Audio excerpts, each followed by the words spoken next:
네, 첫 번째 소식입니다. 해운대구 장산 정상이 6.25 전쟁 이후 70년 동안 출입이 통제됐던 사실 알고 계시죠?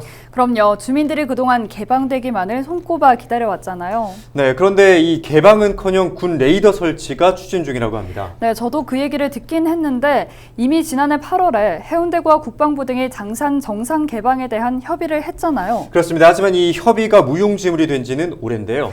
산 바로 아래쪽에 주민들이 살다 보니 전자파에 대한 우려도 제기됐지 않습니까? 그래서 이 당국이 전자파에 대한 유해성 검증을 했더니 일단 인체 유해하지 않은 수준으로 나왔습니다. 그래도 주민들은 여전히 의혹을 떨치지 못하고 있는데요. 일전에 군사용 도로 확장 공사를 하면서도 군사 기밀이라고 해버리니까 무슨 목적인지 알 수가 없었는데요. 아무런 소통 없이 추진되는 사업에 주민들은 막연한 두려움과 의혹도 제기하고 있습니다. 차선영 기자의 현장 리포트 함께 보시죠.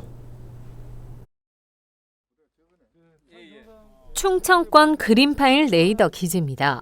공군의 장산 정상 인근 레이더 배치에 대한 지역 내 반발이 커지자 레이더 전자파 세기를 측정하는 현장 검증이 진행된 겁니다. 이 자리에는 해운대구와 주민대표 구의회 등 30여 명이 참관했습니다. 전자파 수치에 대한 객관적인 데이터 확보를 위해 공군이 보유한 장비와 민간 전문가의 자체 장비도 동원됐습니다. 레이더 뒤쪽인 장산 정상부터 옆쪽의 장산마을, 앞쪽인 반송지역 등 총 5곳을 지정해 후방 30m부터 전방 1000m에 미치는 전자파 수치를 확인했습니다. 인체에 위험한 수준인 노출 지수는 1, 하지만 수치상으로는 인체에 유해하지 않은 수준으로 나타났습니다. 이날 주민과 함께 동행한 부산대 전자공학과 김상계 교수는 공군과 민간의 장비를 통해 측정된 수치가 유사해 객관적인 데이터로 보인다고 설명했습니다. 하지만 주민들의 불안감이 여전합니다.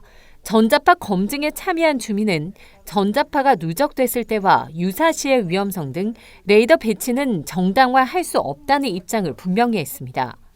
사람 인체에 조금 쌓여가지고 암이라든지 이런 게 나타날 수 있으니까 레이더를 갖다 놓으면은 눈앞에 보고 있으니까 항시 불안감이 있어가지고 이를 더욱 더 정확한 조사를 해가지고 한 번 가지고 되는 게 아니고 4년 전 레이더 배치가 결정됐는데도 국가안보라는 이름으로 지역 주민의 안전과 건강을 도외시한 채 배치 계획조차 공개하지 않은 부분에 대한 불신도 큽니다. 주민과 정치권의 문제 제기가 없었다면 레이더가 장산에 배치되는 것조차 모를 수 있었다는 것입니다.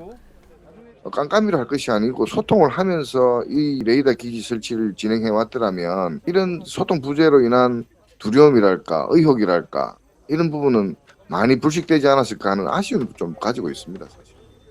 해운대구는 주민들이 피해가 없도록 소통의 장을 지속적으로 마련하겠다고 밝혔습니다.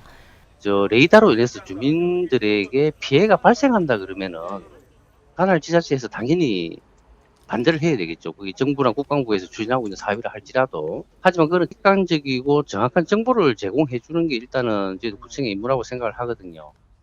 한편 10월 6일 이날 진행된 현장 검증 결과를 비롯해 레이더 배치와 관련한 첫 공개 주민 설명회가 진행될 예정입니다. 헬로티비 뉴스 차선영입니다.